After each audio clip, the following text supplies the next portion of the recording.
सिंह जी, हमारे मीडिया विभाग के साथी संजय सिंह जी, प्रियंका गुप्ता जी, विकास श्रीवास्तव जी, अभिषेक राज जी और पत्रकार मित्रों, एक बेहद महत्वपूर्ण मुद्दे पर यह प्रेस कॉन्फ्रेंस बुलाई गई है, जिसका संबंध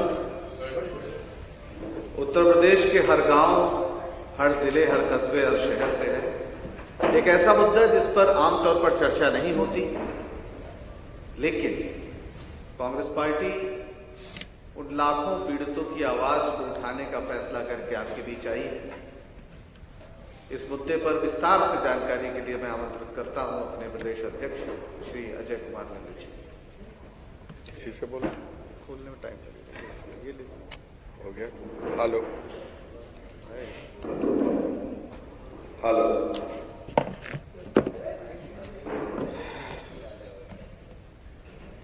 आज के इस महत्वपूर्ण प्रेस वार्ता में उपस्थित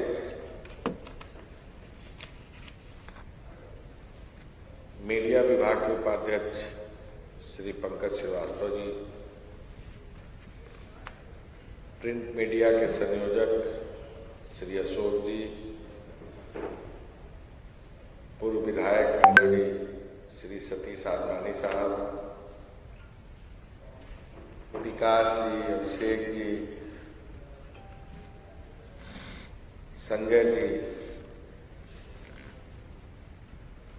और मीडिया, हमारे विभाग के सभी सम्मानित प्रवक्ता बंधुओं, सम्मानित आए हुए सभी मीडिया के साथियों, सबसे पहले तो आज आपको नव वर्ष की ढेर सारी शुभकामना।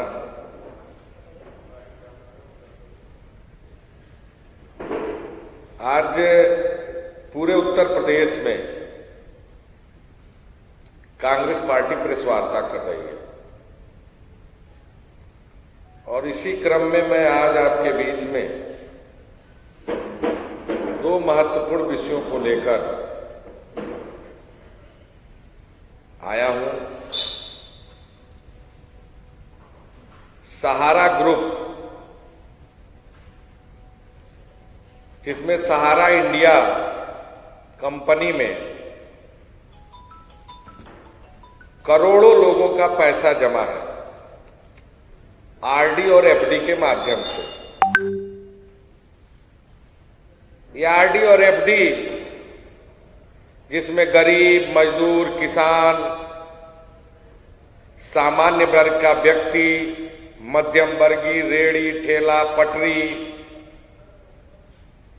और जो छोटे छोटे बनिहारी और मजदूरी करने वाली महिलाएं हैं, एक एक रुपया काटकर उन्होंने सहारा इंडिया में आरडी और एफडी के माध्यम से पैसा जमा किया। आज हालात और स्थिति ये है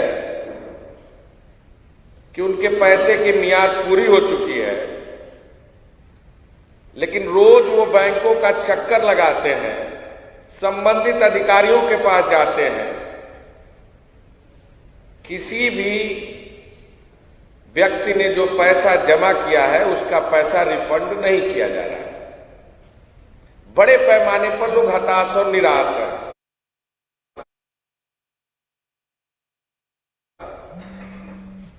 ये उत्तर प्रदेश का कोई जनपद, कोई तहसील, कोई गांव, कोई टोला, कोई मोहल्ला नहीं है जिसमें सहारा इंडिया में लोगों ने अपना आरडी और एफडी के माध्यम से पैसा न जमा किया हो।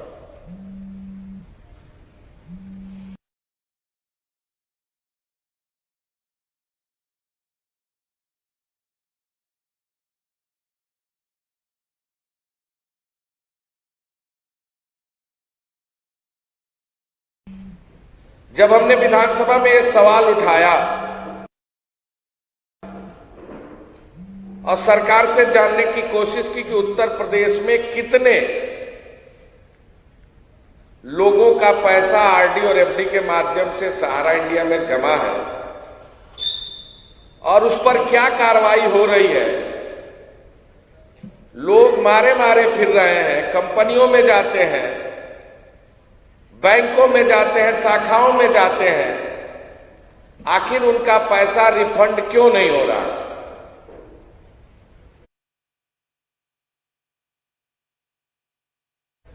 सरकार ने कोई जवाब नहीं दिया। सहारा इंडिया ग्रुप के दो और कंपनी है, एक का नाम है Sahara India real estate corporation limited और दूसरे का नाम है सहारा हाउसिंग इन्वेस्टमेंट कॉर्पोरेशन। इस पर क्या कारण कंपनी है, लगभग एक का नाम है Sahara India real estate corporation limited का 24, दूसरे का नाम है सहारा हाउसिंग इन्वेस्टमेंट कॉर्पोरेशन। इस पर क्या जानकारी कंपनी है, लगभग सहारा इंडिया रियल एस्टेट कॉर्पोरेशन से हासिल करने की कोशिश की, तो ये पैसे कैसे और कहां इस्तेमाल किए गए हैं, इसका कोई रिकॉर्ड इन दोनों कंपनियों के पास नहीं थे। सेबी ने जब जांच शुरू की तो बड़े पैमाने पर निवेशक फर्जी थे, बाकी कंपनियों का दूर दूर तक पता नहीं था।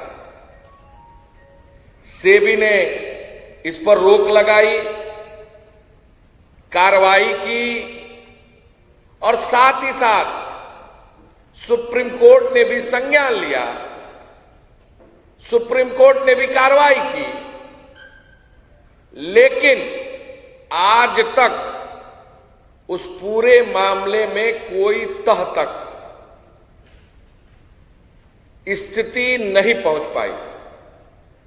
मैं ये बातें इसलिए कह रहा हूं कि ये Sahara India real estate corporation limited, Sahara housing investment corporation limited, इन दो निवेशकों का पैसा और जांच सेबी में और कोर्ट में है, लेकिन जो छोटे दुकानदार, मजदूर, किसान, गांव का गरीब, जो हर गांव में सहारा इंडिया में आरडी और एफडी का पैसा जमा किया है, न वो मामला कोर्ट में है न सेबी में है, फिर उनका पैसा सहारा इंडिया के द्वारा क्यों नहीं वापस किया जा रहा है, जिसका पूरा मियाद भी हो चुका है। लोग रोज बैंकों पर जा रहे हैं, लाखों करोड़ों अभिकर्ता जिन्होंने पैसा जमा कराया, उनकी स्थिति यह है कि उनको रोज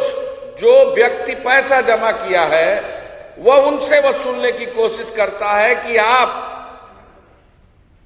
पैसा हमारा बैंक में जमा करा है, मेरा पैसा वापस करिए। वो भी मजबूर है, रोज आंदोलन कर रहे हैं, लेकिन उनकी भी बात सुनने को सहारा इंडिया का जो बैंक का शाखा है वो नहीं तैयार है। कितने सारे लोगों ने आत्महत्या कर ली, कितने सारे लोग घर छोड़ के भाग गए। लोगों ने अपने गाड़ी कमाई का पैसा, दहाड़ी, मजदूरी, खेती, छोटे छोटे दुकानदार, मध्यम वर्गीय रेहड़ी ठेली वालों ने अपनी बेटियों की शादी, बच्चों के भविष्य के लिए जमा किया था, लेकिन अब तक उनका पैसा आरडी और एफडी का वापस न होना सरकार पर एक बड़ा सवाल या निशान है। मैं भारतीय जनता पार्टी सरकार से जानना चाहता हूं कि अब तक आपने क्या कार्रवाई की और आपकी मंशा क्या है, वह स्थिति उत्तर प्रदेश की जनता जानना चाहती है। इतना ही नहीं, समाजवादी पार्टी का स्टैंड क्या है, क्या वो चाहती है कि गरीब मजदूर किसानों का पैसा वापस हो या न हो, और 2017 से लेकर 2012 से लेकर 17 तक उनकी सरकार थी, उन्होंने क्या कार्रवाई की, इसके बारे में उत्तर प्रदेश का एक एक गांव, गरीब मध्यम वर्गीय जानना चाहता है कि आप क्या करना चाहते हैं। Pulse group PSCL limited real estate की कंपनी जो प्लाटिंग और हाउसिंग स्कीम के तहत पैसा जमा किया, 22 अगस्त 2014 को सेबी ने बंद कर दिया। सेबी ने आरोप लगाया कि आरडी और एफडी के नाम से लोगों का अवैध पैसा जमा है। टोटल निवेशक 5.85 करोड़ और देनदारी 49,100 करोड़ रुपया है। 2 फरवरी 2016 को माननीय सुप्रीम कोर्ट ने एक निर्देश जारी किया। लोढ़ा कमेटी और सेबी 6 माह में पैसे का भुगतान करें। 6 वर्षों में मात्र 2% लोगों का आधा अधूरा भुगतान हो पाया है। पल्स कंपनी के ऑफिसों में 50% से अधिक पॉलिसियां जमा है। सेबी उन पॉलिसियों का भुगतान करने से मना कर रही है। ऑफिस द्वारा दी गई पावती, जो आदमी पैसा जमा करता है उसके पास जो कागज होता है, जब सेबी ने कहा कि आप लोग जितने लोगों ने पैसा जमा किया है वो आप लोग अपना अपना आवेदन दें, उसमें लोगों ने ऑफिस में न मिल पाने के नाते कागज उन्होंने पावती दिखाया सेबी को। सेबी ने यह कह दिया कि मैं इसको नहीं मानता, जो कि छोटे छोटे वर्ग के लोग, गरीब मजदूर, दहाड़ी, ठेला, रिक्शा वाले, इन लोगों का पैसा जमा है। 1,25,000 पत्र पीएमओ को भेजा पल्स के पीड़ित लोगों ने, सेबी को पत्र लिखा, एमसीए विभाग को दिया, तात्कालिक वित्त मंत्री से मिले, जिन्होंने कहा, आज वो हमारे बीच में नहीं है, उन्होंने कहा था कि हम 2 महीने में पैसा आपका वापस कराएंगे। वर्तमान के भी वित्त मंत्री से मिले, लेकिन आज भी उनका पैसा नहीं जमा हो पाया है। हालत ये है कि ये सुप्रीम कोर्ट का आदेश है, जिसकी कॉपी आप देख सकते हैं, जिसमें स्पष्ट तौर से यह आदेशित किया गया है कि 2016 में कि 6 महीने के अंदर पैसा दिया जाए। उसके बाद भी सरकार ने कोई संज्ञान नहीं लिया है और गरीबों का पैसा, मजदूरों का पैसा आज भी सफर कर रहा है। न उसकी जिम्मेदारी सेबी उठा रही है, न सरकार उठा रही है। गरीब लोग जो 10,000, 5,000, 2,000, 20,000 रुपए जमा किए हैं, वो रोज दर की ठोकर खाने पर विवश है।